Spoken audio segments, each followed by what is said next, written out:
The sound of shattering glass jolted me from my daydream. I rushed to the kitchen, my heart pounding, only to find Lucas standing amidst a sea of broken shards, his face contorted with anger. "Damn it, Farah. Can't you buy decent glasses for once?" he snarled, his eyes blazing with contempt. I bit my lip, fighting back the urge to remind him that those were the expensive crystal glasses his mother had given us for our wedding. Instead, I grabbed the broom and dustpan, my hands trembling slightly as I began to sweep up the mess. "I'm sorry, honey. I'll order new ones tomorrow," I said, trying to keep my voice steady. Lucas scoffed, stepping over the glass fragments as if they were beneath his notice. "Don't bother. I'll take care of it myself. God knows you can't be trusted with anything important." His words stung, but I swallowed the hurt. This wasn't the man I'd married 10 years ago. Something had changed, and I couldn't quite put my finger on what it was. As I finished cleaning up, I heard the front door open and close. Sophia, our 8-year-old daughter, burst into the kitchen, her backpack bouncing against her small frame. "Mommy, Daddy, I got an A on my science project," she exclaimed, her face beaming with pride. I forced a smile, pushing aside my troubled thoughts. "That's wonderful, sweetheart. I'm so proud of you." Lucas barely glanced up from his phone. "That's nice, Princess. Now go wash up for dinner." Sophia's smile faltered for a moment, but she nodded and scampered off to the bathroom. I watched her go, a familiar ache settling in my chest. When had Lucas become so dismissive of our daughter's achievements? As I started preparing dinner, my phone buzzed with a text from my mother, Olivia. "How are things, dear? Still coming over this weekend to help with the bakery inventory?" I smiled, grateful for the distraction. The family bakery had been our pride and joy for generations, and even though Lucas sneered at it, I couldn't imagine my life without it. "Of course, Mom. Wouldn't miss it for the world," I typed back. Just then, Lucas strode into the kitchen, his suit jacket slung over his shoulder. "I'm heading out, don't wait up." I frowned, setting down the knife I'd been using to chop vegetables. "But it's Tuesday. We always have family dinner on Tuesdays." He rolled his eyes, already halfway out the door. "Some of us have real jobs, Farah. I can't waste time playing house." The door slammed shut behind him, leaving me standing alone in the suddenly too quiet kitchen. I leaned against the counter, trying to steady my breathing. This wasn't the first time Lucas had blown off our family commitments, but something about tonight felt different. As I resumed cooking, my mind wandered to the past few months. Lucas's late nights at the office? The hushed phone calls, the way he always seemed to smell of unfamiliar perfume. A nagging suspicion had been growing in the back of my mind, but I'd been too afraid to confront it. Later that night, after tucking Sophia into bed, I found myself drawn to Lucas's home office. I knew I shouldn't snoop, but the need for answers overwhelmed my better judgment. As I rifled through his desk drawers, my hand brushed against something smooth and glossy. With trembling fingers, I pulled out a stack of photographs. My breath caught in my throat as I flipped through them, each image a dagger to my heart. There was Lucas, arm in arm with a stunning blonde woman, laughing and kissing in various romantic settings. The last photo slipped from my numb fingers, floating to the floor like a fallen leaf. As I bent to pick it up, I noticed something scrawled on the back in unfamiliar handwriting. "To my darling Elle, can't wait for our next adventure. All my love, Cassandra." The world seemed to tilt on its axis as the truth I'd been avoiding for months finally crashed down around me. My husband, the father of my child, was having an affair. The morning after my devastating discovery, I stumbled through our usual routine in a daze. As I poured cereal for Sophia, Lucas sauntered into the kitchen, looking infuriatingly composed. "Daddy, can you come to my dance recital next week?" Sophia asked, her eyes bright with hope. Lucas barely glanced up from his phone. "Sorry, Princess, Daddy's got an important business trip." I couldn't hold my tongue any longer. "Really, Lucas? Another business trip with Cassandra?" His head snapped up, eyes narrowing. "What did you say?" "You heard me," I replied, my voice steadier than I felt. "I know about the affair." Lucas's face contorted with rage. "You've been snooping through my things? Mommy? Daddy? What's going on?" Sophia's small voice quivered. I forced a smile. "Nothing, sweetie. Finish your breakfast and get ready for school." As soon as Sophia left for the bus, Lucas unleashed his fury. "You think you're so clever, don't you? digging through my private stuff like some desperate housewife. I'm not the one cheating, Lucas, I shot back. He sneered. Maybe if you weren't so caught up in that pathetic little bakery of yours, I wouldn't have to look elsewhere for companionship. His words cut deep, but I refused to let him see how much they hurt. That pathetic little bakery has been in my family for generations. It's part of who I am. Well, maybe it's time you grew up and got a real job, he spat, instead of playing with flour and sugar all day like a child. I felt my anger rising. That bakery puts food on our table and clothes on Sophia's back. How dare you belittle it? Lucas laughed coldly. Please, my salary is what keeps this family afloat. Your little hobby barely covers the cost of ingredients. Before I could respond, his phone buzzed. He glanced at it, a smirk playing on his lips. I've got to go. Some of us have actual work to do. As he stormed out, I sank into a chair, my head in my hands. How had we come to this? Later that afternoon, I threw myself into work at the bakery, trying to lose myself in the familiar rhythms of kneading dough and decorating cakes. My mother, Olivia, noticed my distraction. Farah, honey, what's wrong? She asked, her forehead creased with concern. I hesitated, then spilled everything. The affair, Lucas's cruel words, my fears for the future. Olivia listened, her face growing stormy. That no-good son of A, she began, then caught herself. I'm so sorry, sweetheart. You don't deserve any of this. I wiped away a stray tear. I just don't know what to do, Mom. For Sophia's sake, I want to make it work, but nothing, Olivia interrupted firmly. You can't let him treat you this way. You're stronger than that. Just then, the bell above the door chimed. Sophia burst in, followed by Lucas, who wore an expression of exaggerated patience. Mommy, Daddy's taking me for ice cream, Sophia exclaimed. I raised an eyebrow at Lucas. Oh, I thought you had actual work to do. He shrugged, a smug smile on his face. I made time for my little girl, unlike some people who are always stuck in this dump. Olivia bristled beside me, but I placed a calming hand on her arm. Have fun, sweetie, I said to Sophia, ignoring Lucas's barb. As they left, I caught Lucas whispering to Sophia, See, Princess, this is why Daddy has to work so hard, so you don't end up stuck in a place like this. My heart clenched as I watched Sophia's brow furrow in confusion. Lucas was trying to turn our daughter against me and the family business. Oh, Farah, Olivia sighed, pulling me into a hug. You can't let this go on, for your sake and Sophia's. I nodded, a newfound determination rising within me. You're right, Mom. It's time I stood up for myself and our family legacy. As I said the words, I felt a shift inside me. The pain and shock were still there, but now they were fuel for a growing fire. Lucas might think he had the upper hand, but he was about to learn that he'd underestimated me and the strength of the Reynolds women. The next morning, I woke up determined to face whatever challenges lay ahead. As I walked into the kitchen, I found Lucas hunched over his laptop, muttering angrily to himself. Everything all right? I asked, keeping my voice neutral. He glared at me. Not that you'd care, but I'm having issues at work. Not that you'd understand, given your occupation. I bit back a retort, focusing instead on making Sophia's lunch. As I spread peanut butter on bread, I noticed Lucas watching me with an odd expression. What? I asked, suddenly self-conscious. He shook his head. Nothing, just wondering how you can be content with this. He gestured vaguely around the kitchen. Don't you want more from life? His words stung, but I refused to let it show. I have everything I need right here, Lucas. My family, our daughter, the bakery. That damn bakery again, he interrupted, slamming his laptop shut.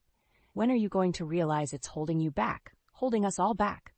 Before I could respond, Sophia bounded into the kitchen, her backpack bouncing. Morning, Mommy. Morning, Daddy. Lucas's demeanor changed instantly, his face softening as he turned to our daughter. Morning, Princess. Ready for school?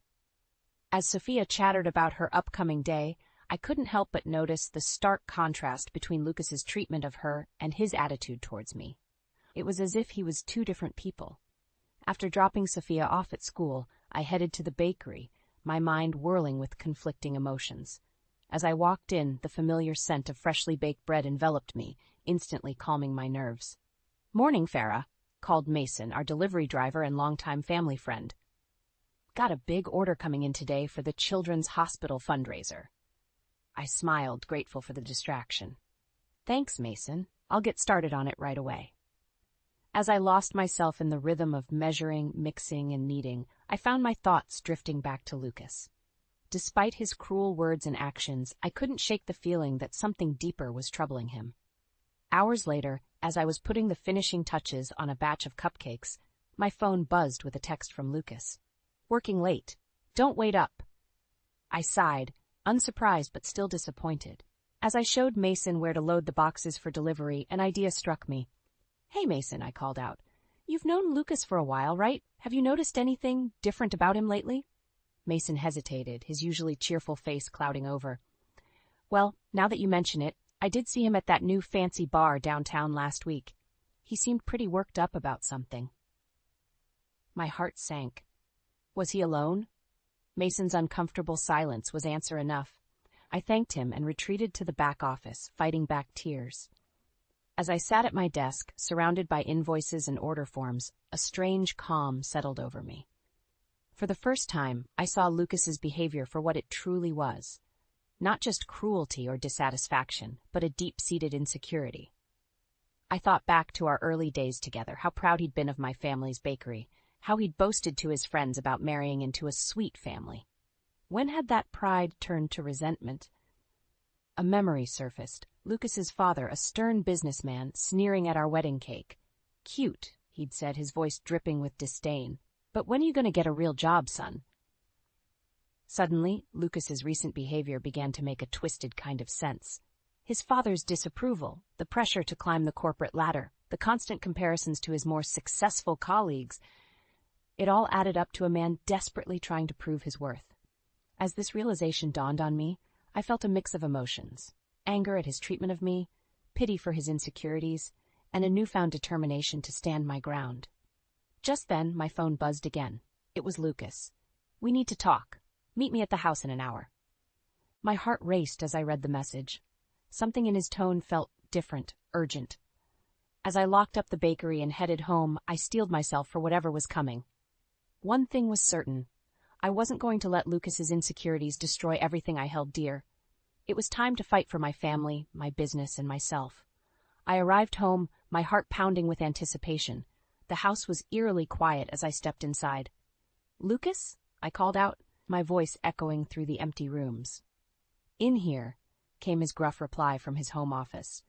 I found him hunched over his desk, surrounded by stacks of papers. He barely looked up as I entered.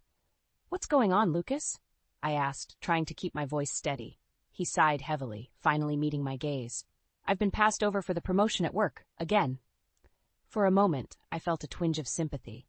Then I remembered his recent behavior and steeled myself.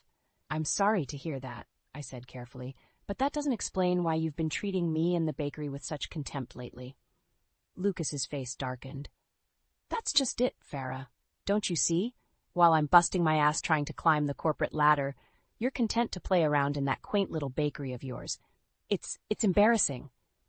His words hit me like a slap in the face. Before I could respond, my phone buzzed. It was a text from Mason. "Farah, we need to talk. It's about Lucas. Can you meet me at the bakery ASAP?" I glanced at Lucas, who had returned to his papers, dismissing me entirely. "I have to go," I said. "We'll finish this conversation later." He waved me off without a word. 20 minutes later, I rushed into the bakery, finding Mason pacing nervously by the counter. "What's going on?" I asked, my stomach knotting with dread. Mason's face was grim as he handed me a folder. "I overheard something at the bar last night. Lucas was there, bragging to some guys about how he was going to take care of the bakery broccoli problem once and for all." My hands shook as I opened the folder. Inside were copies of emails, all from Lucas's work account, detailing a plan to sabotage our upcoming contract with Sweetheart's Children's Hospital, our biggest client to date. "He's been spreading rumors about food safety violations," Mason explained, his voice tight with anger. "He's trying to get the hospital to cancel their order and blacklist us." I sank into a nearby chair, my mind reeling. But why? Why would he do this? Mason's expression softened. "From what I gathered, if he succeeds in tanking your business, he'll get that promotion he's been after. Something about proving his business acumen by eliminating local competition." Tears stung my eyes as the full weight of Lucas's betrayal hit me. Not only was he cheating on me, but he was actively trying to destroy my family's legacy, all for a promotion. Just then, my mother burst through the door, her face flushed with worry. "Farah, honey, I just heard from Mrs. Tompkins at the hospital. They're considering canceling our contract due to some rumors about—" She stopped short when she saw my face. "Oh, sweetheart? You know, don't you?" I nodded, unable to speak through the lump in my throat. Olivia wrapped her arms around me, holding me close as I finally let the tears fall. After a few moments, I pulled away, wiping my eyes. "What are we going to do, Mom? If we lose this contract, the bakery might not survive." Olivia's eyes flashed with determination. "We're going to fight, that's what. No son-in-law of mine is going to destroy what this family has built over generations." Mason nodded in agreement. "I'm with you, Farah. We'll gather evidence that'll clear our name with the hospital and expose Lucas for the snake he is." As I looked between my mother and Mason, I felt a surge of gratitude for their unwavering support. But beneath that, a fierce anger began to burn. Lucas had underestimated me, thinking I'd roll over and let him destroy everything I loved. Well, he was about to learn just how wrong he was. "Okay," I said, standing up straight and squaring my shoulders. "Let's do this. It's time to show Lucas that he messed with the wrong family." As we began to formulate our plan, I realized that this wasn't just about saving the bakery anymore. It was about standing up for myself, my family, and everything we believed in. Lucas had started this war, but I was damn well going to finish it. The next morning, I woke up with a renewed sense of purpose. As I walked into the bakery, Olivia was already there, poring over documents spread across the counter. "Morning, honey," she said, looking up. "I've been thinking about our situation with Lucas. We need a plan." I nodded, pouring myself a cup of coffee. "I know, Mom, but where do we even start?" Just then, Mason burst through the door, his face flushed with excitement. "I think I've got something," he said, waving a stack of papers. "Remember those emails I showed you? Well, I did some digging, and it turns out Lucas has been using company resources to orchestrate this whole scheme." My heart raced as I scanned the documents Mason had brought. There, in black and white, was evidence of Lucas's betrayal, not just of me and our family, but of his own company. "This is it," I breathed. "This is how we stop him." Olivia's eyes gleamed with determination. "We need to act fast. If we can prove Lucas has been misusing company resources, we might be able to discredit him before he can do any more damage to the bakery." As we huddled together, formulating our plan, the bakery phone rang. I answered it, my stomach dropping as I recognized the voice on the other end. "Mrs. Reynolds? This is Dr. Simmons from Sweetheart's Children's Hospital. We need to discuss some concerns that have been brought to our attention regarding your bakery." I swallowed hard, fighting to keep my voice steady.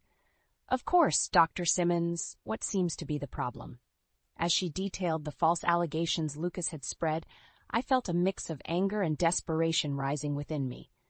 This contract was everything to us. Losing it could mean the end of the bakery. After assuring Dr. Simmons that we would address her concerns immediately, I hung up and turned to face my mother and Mason. "We're running out of time," I said, my voice shaking. "If we don't act now, we'll lose everything." Olivia squeezed my hand. "Then we act now. Mason, can you get those documents to Lucas's company?" Mason nodded. "I've got a contact in their HR department. I'll make sure they see this today."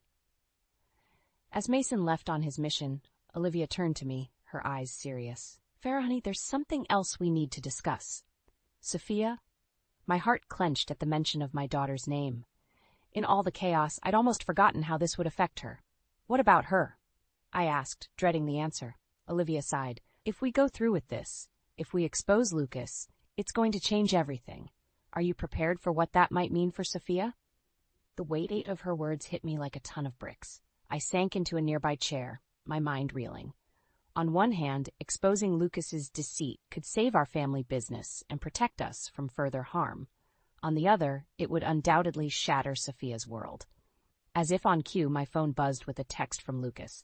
"Picking up Sophia from school. Taking her for ice cream to celebrate my big news. Don't wait up." My blood boiled as I read his message. Even now, he was using our daughter as a pawn in his game. In that moment, something inside me snapped. I stood up, my resolve hardening. "We're doing this," I said, my voice firm.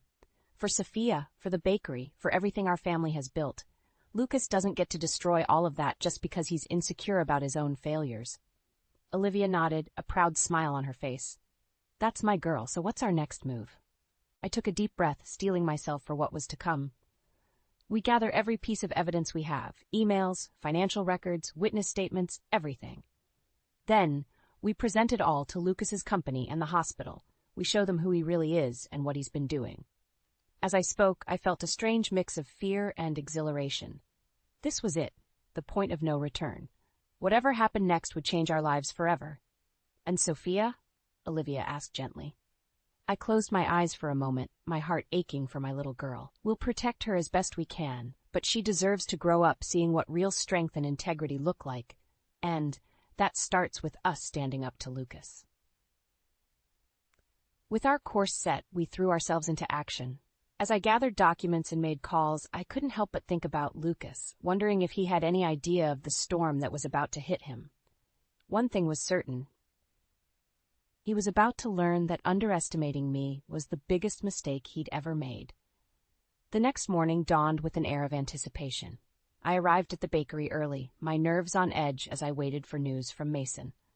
Olivia was already there, her face etched with worry. Any word yet? I asked, my voice barely above a whisper. She shook her head.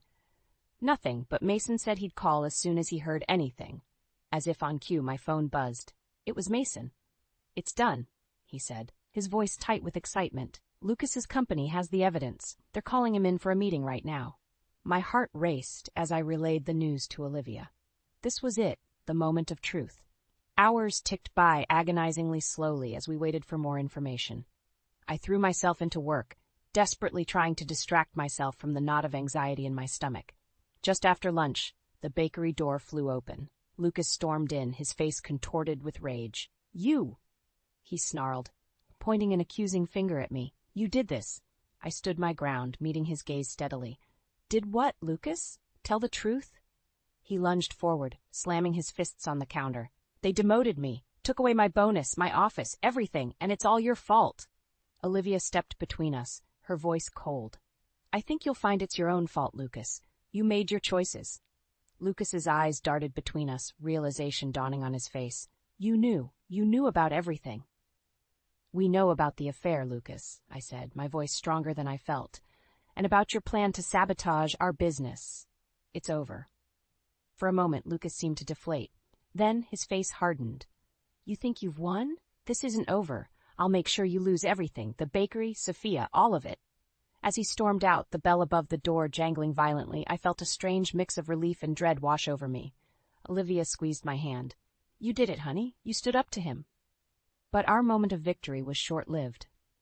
My phone rang. It was Dr. Simmons from the hospital. Mrs. Reynolds, she said, her voice grave. We've received some concerning information about your bakery. I'm afraid we'll have to cancel our contract immediately. My world seemed to tilt on its axis. But we addressed all your concerns. We proved those allegations were false. I'm sorry, Dr. Simmons replied, but we can't risk any negative publicity. It's out of my hands. As I hung up, tears stinging my eyes, Mason burst through the door. Farah, you need to see this. He held up his phone, showing me a local news website. There, in bold letters, was the headline, Local Bakery Embroiled in Food Safety Scandal. It's everywhere, Mason said, his voice tight. Social media, news sites, Lucas must have had this ready to go as a backup plan. I sank into a chair, my head spinning. We'd exposed Lucas's deceit, but at what cost? Our reputation was in tatters, our biggest contract lost. How could we possibly recover from this? As if things couldn't get worse, my phone buzzed with a text from Sophia's school. Mrs. Reynolds, please come immediately. There's been an incident involving your daughter. Panic gripped me as I grabbed my keys. What had Lucas done now? Olivia caught my arm as I rushed past. Farah, wait. Whatever happens, remember, you're stronger than you know. We'll get through this together.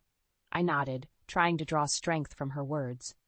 As I drove to Sophia's school, my mind raced. Lucas had thrown everything he had at us, and for a moment it seemed like he might win.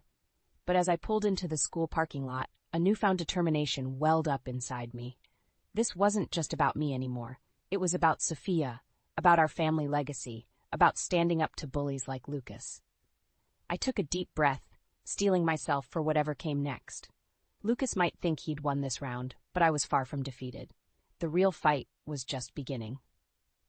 And I was ready for it. I burst through the school doors, my heart pounding. The principal's secretary ushered me into the office, where I found Sophia sitting quietly, her eyes red and puffy. "Mrs. Reynolds," the principal began, her face grave, "there's been an incident. Sophia got into an altercation with another student. I knelt beside my daughter, gently taking her hand. "Sweetie, what happened?" Sophia's lip quivered. "Tommy said our bakery makes people sick. He said Daddy told his dad so. I pushed him." My blood ran cold. Lucas had stooped so low as to use our daughter in his vendetta against me. "I'm so sorry," I said to the principal. "We're going through a difficult time at home. It won't happen again." As we left the school, my phone buzzed incessantly with calls from worried customers and friends. The damage Lucas had done was spreading like wildfire. Back at the bakery, Olivia and Mason were fielding a barrage of calls and social media messages. The atmosphere was tense, bordering on panic. "Farah," Mason said, his voice strained, "we're losing customers by the minute. If this keeps up—" I nodded, understanding the unspoken implication. Our bakery, our legacy, was on the brink of collapse. Just then, the bell above the door chimed. Lucas sauntered in, a smug smile on his face. "Well, well," he drawled, "quite the busy day you're having." Rage boiled inside me. "How dare you," I hissed. "How dare you use our daughter in your sick game?" Lucas's smile faltered for a moment. "I don't know what you're talking about." "Cut the act, Lucas," I snapped. "I know everything. The affair, the sabotage, all of it. And now this. Turning our community against us? Using Sophia?" For a moment, Lucas looked taken aback. Then his face hardened. "You brought this on yourself, Farah. If you'd just given up this pathetic little bakery like I asked—" "Enough," I shouted, surprising even myself with the force of my voice. "I've had enough of your lies, your manipulation, your cruelty." I stormed to the back office, yanking open a drawer. When I returned, I slapped a thick envelope on the counter between us. "What's this?" Lucas asked, eyeing it warily. "Divorce papers," I said, my voice steady despite my racing heart. "I want you out of our lives, Lucas. For good." Lucas's face contorted with rage. He lunged forward, grabbing my wrist. "You can't do this to me," he snarled. Suddenly, Mason was there, pulling Lucas away. "That's enough, man. It's over." As Mason escorted a fuming Lucas out, I turned to find Sophia standing in the doorway, her eyes wide with fear and confusion. "Mom?" she whispered. "Are you and Daddy getting divorced?" My heart shattered. This was the moment I'd been dreading. The moment where I had to shatter my daughter's world to save our future. I knelt down, pulling her into a tight hug. "Oh, sweetheart, I'm so sorry. Sometimes grown-ups can't stay together, even if they both love their children very much."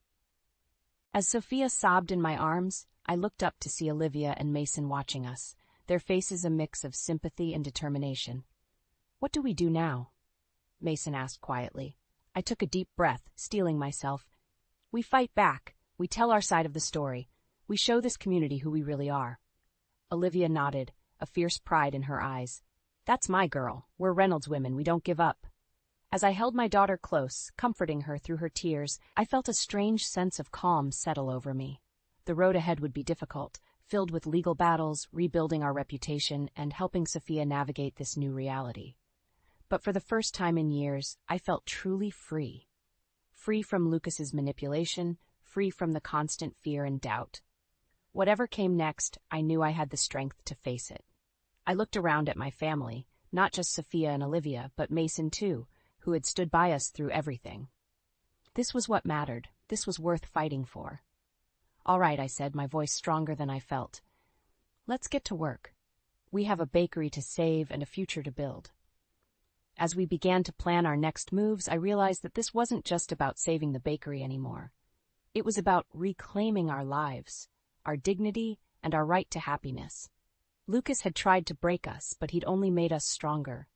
The real battle was just beginning, and I was ready for it.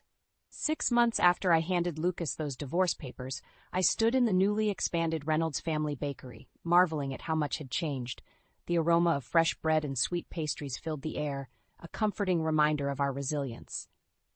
The bell above the door chimed, and I turned to see Dr. Simmons from Sweetheart's Children's Hospital walk in, a warm smile on her face. "Mrs. Reynolds," she said, extending her hand. Or should I say, Miss Reynolds now? I shook her hand, returning the smile.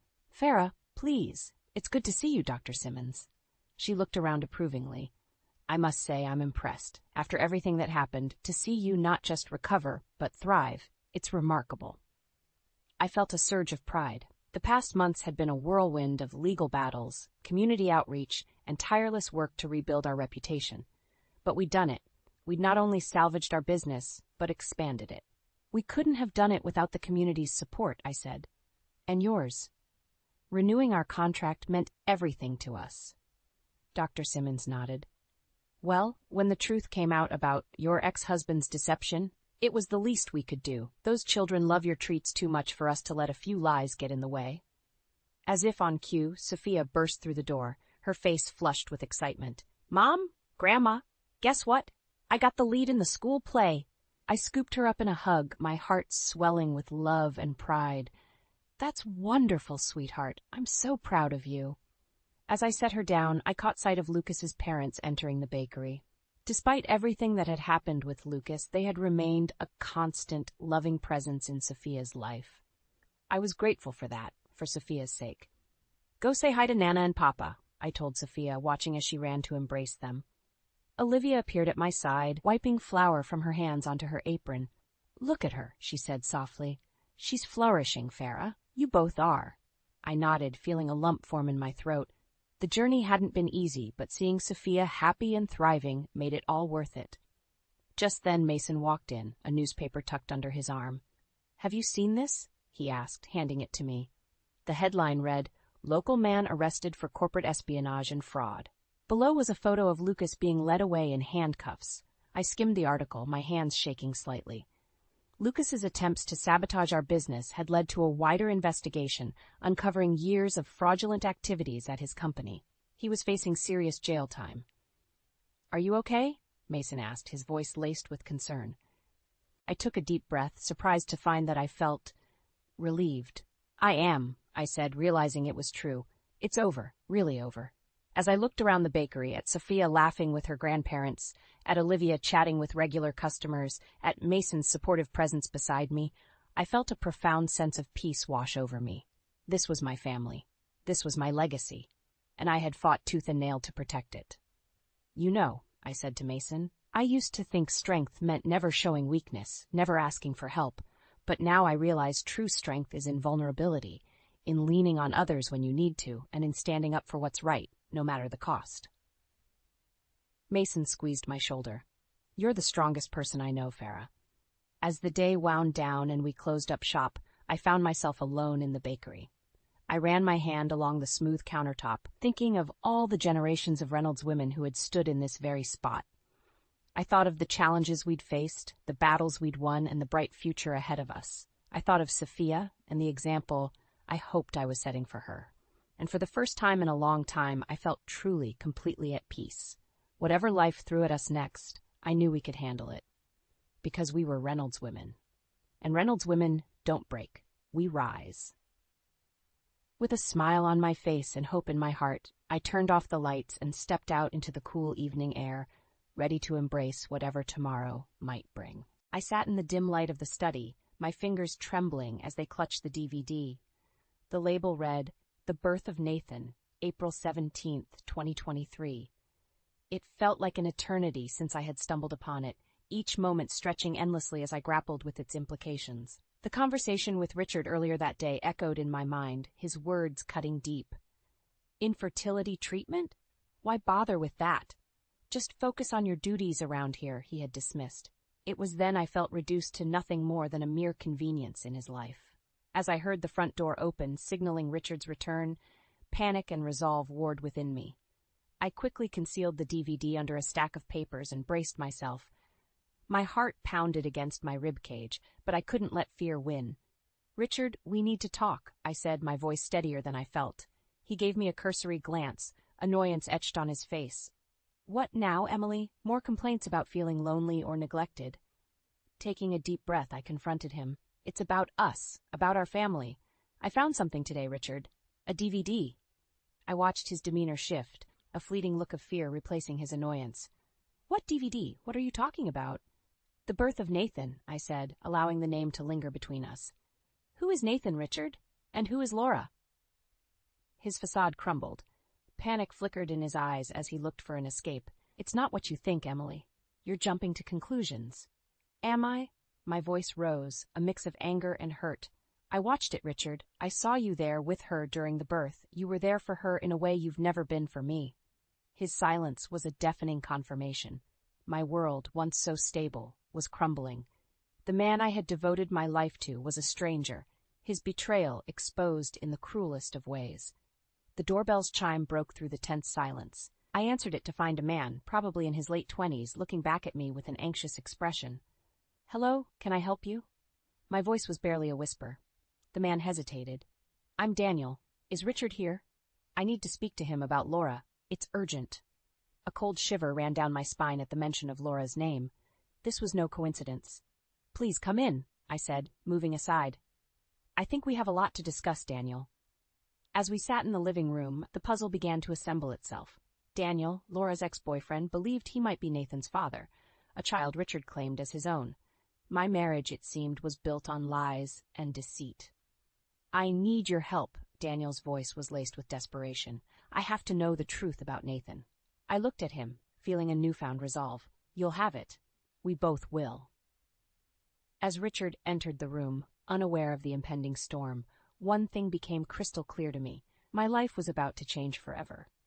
I never imagined that my life would become a twisted tale of deceit.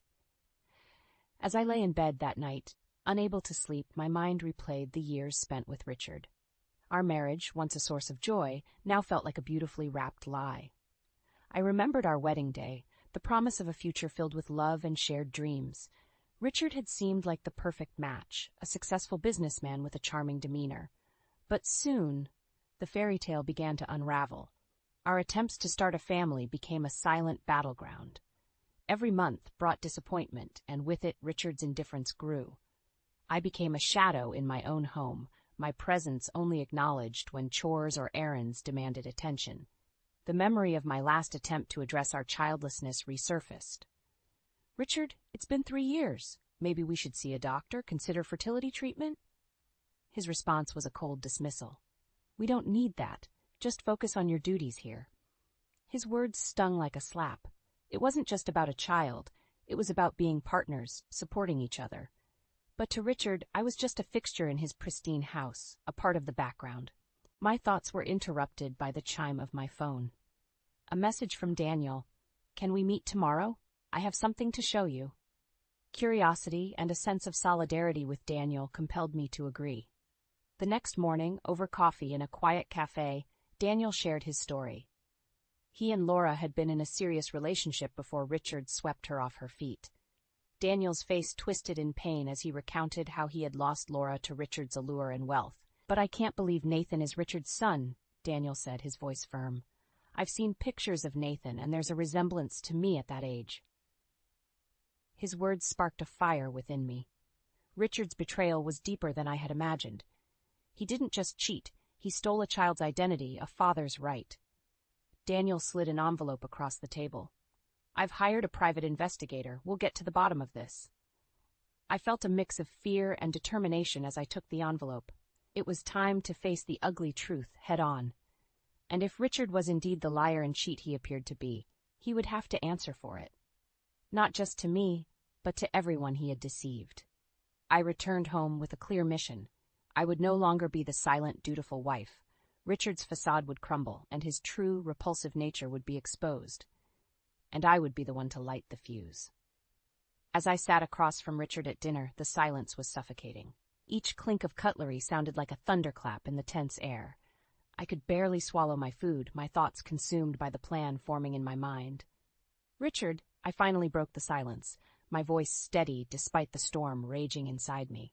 We need to talk about our future. He looked up, his eyes void of the warmth they once held. What about it, Emily? Planning more vacations to fill your empty days? The disdain in his voice was a sharp reminder of how far we'd drifted apart. No, Richard, it's about us, about our family. I pressed on, feeling a strange mix of fear and empowerment. He scoffed, pushing his plate away. What family, Emily? We don't have kids, remember? Or is this about that ridiculous DVD again? I felt my resolve harden. Yes, it's about the DVD, Richard. It's about Nathan, and it's about Laura. My heart pounded in my chest, but I was determined to confront him. For a moment, Richard seemed taken aback, his facade cracking. Then he regained his composure and sneered. What do you want, Emily? An apology? An explanation? Or perhaps a share of my wealth? His words were like venom, each syllable dripping with contempt. I stared at him, aghast at the man he'd become, or perhaps the man he'd always been. You know what, Richard? I want the truth, I said, my voice rising. I want to know why you brought that woman into our lives, why you lied to me, to everyone. Richard leaned back in his chair, a cold smile playing on his lips. You want the truth, Emily? Fine. I was bored. You were always so busy playing the perfect housewife, so obsessed with having a child. Laura was different. Exciting. His confession struck me like a physical blow. He had betrayed our vows, our life together, for a mere diversion. I felt a surge of anger, hot and unyielding. And Nathan? I asked, my voice trembling with rage. Richard shrugged, his indifference a stark contrast to my turmoil. A convenient lie. Laura needed a father for her child, and I needed entertainment. I stood up, my chair scraping loudly against the floor. You're despicable, Richard. You used a child, a woman, to satisfy your selfish needs, and you used me, your wife. Richard stood too, his eyes gleaming with malice. And what will you do about it, Emily? Divorce me? Go ahead. You'll be left with nothing. His threat hung in the air, but it no longer frightened me. I had nothing left to lose. I'll do more than just leave you, Richard, I said, my voice cold and resolute. I'll expose you for the fraud you are. Everyone will know the truth about Richard the Great. As I stormed out of the room, leaving Richard in stunned silence, I knew there was no turning back. The battle lines were drawn, and I was ready to fight. I met with Daniel early the next morning, the winter sun casting a pale light over the city. He greeted me with a solemn nod, his eyes reflecting a shared determination. We need to expose Richard, Emily, Daniel said as we found a quiet corner in the bustling cafe. I have information from the private investigator. It's not pretty. I braced myself, knowing that whatever Daniel had to say would only fuel the fire of my resolve. Tell me everything, I urged, my voice firm. Daniel slid a folder across the table to me. Inside were photographs, bank statements, and a timeline of Richard's deceit. It was all there in black and white. The affair with Laura, the secret payments, the lies he had woven so skillfully. It's worse than we thought, Daniel said gravely. Richard has been supporting Laura financially. He's been paying for her apartment, her living expenses, everything. I felt a cold fury settle in my chest. Richard had not only cheated on me, but had also used our resources to sustain his illicit affair. And Nathan? I asked, my voice barely above a whisper. Daniel hesitated, then spoke. Nathan is most likely your child, Emily. Laura was already pregnant when she met Richard. He knew it and still played the doting father to the world. The revelation hit me like a tidal wave. Richard's betrayal was more profound than I could have ever imagined. He had stolen the identity of a child, my child, for his twisted game. We have to bring this to light, I said, the words tasting like ash in my mouth. We'll expose him at the family gathering. It's in 2 weeks. Everyone will be there. Daniel nodded in agreement. I'll be there too. We'll confront him together. The next 2 weeks passed in a blur of preparation and restless nights. I felt like a shadow in my own home, avoiding Richard's gaze, ignoring his attempts at conversation. My heart was set on one thing only, revenge. The day of the gathering arrived, a cold and clear winter day. The family home was filled with laughter and chatter, a stark contrast to the storm brewing inside me. As the evening wore on, I found my moment. I stood, my hands trembling slightly, and addressed the room. Ladies and gentlemen, I have something to show you. Something that will change the way you see Richard. All eyes turned to me, including Richard's, which held a flicker of fear for the first time. I played the DVD, the images of Laura giving birth, Richard by her side, filling the screen. The room fell into stunned silence. This is not just any woman, I said, my voice steady. This is Laura, Richard's mistress. And the child? He's mine. Richard has been living a lie. The gasps and murmurs filled the room. Richard stood up, his face contorted with rage. Emily, what is this madness? He spat out. You're embarrassing yourself and our family. But I stood my ground. No, Richard, the only embarrassment here is you. Your lies, your deceit, it all ends tonight. Daniel stepped forward, his presence a silent support. She's telling the truth. I've seen the evidence. Richard has been funding Laura's life with his affair. Richard's face was a mask of fury and fear. You'll pay for this, Emily. Both of you. But it was too late. The truth was out, and Richard's world was crumbling around him. As the family erupted into chaos, I felt a strange sense of calm. I had done it.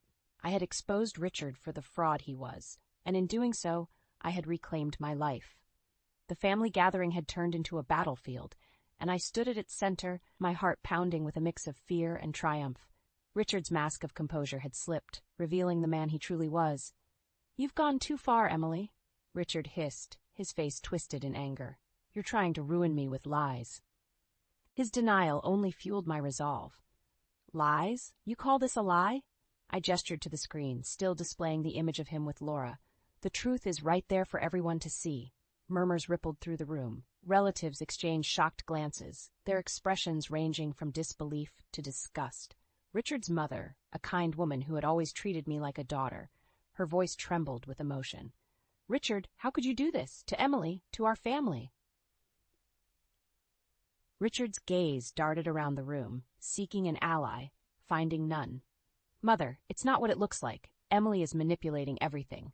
But his words fell on deaf ears. The evidence was overwhelming. The family's disappointment and anger were palpable. Daniel stepped forward, his voice steady. "There's more. Richard has been financially supporting Laura and her child, using family funds. He's been living a double life." The revelation sent another shockwave through the room. Richard's father, a stern man of few words, rose from his seat. "Is this true, Richard? Have you been stealing from your own family?" Richard's composure crumbled. "It's not stealing. I earned that money. I can do what I want with it." His selfishness was on full display, and the family recoiled from him as if he were a stranger. "You're no son of mine," his father declared, his voice echoing with finality. I felt a strange sense of detachment as I watched Richard's world fall apart. He had built his life on lies and deceit, and now he was paying the price. "Emily, I'm sorry," Richard said, turning to me with desperation in his eyes. "I never meant for it to go this far. Please, let's talk about this."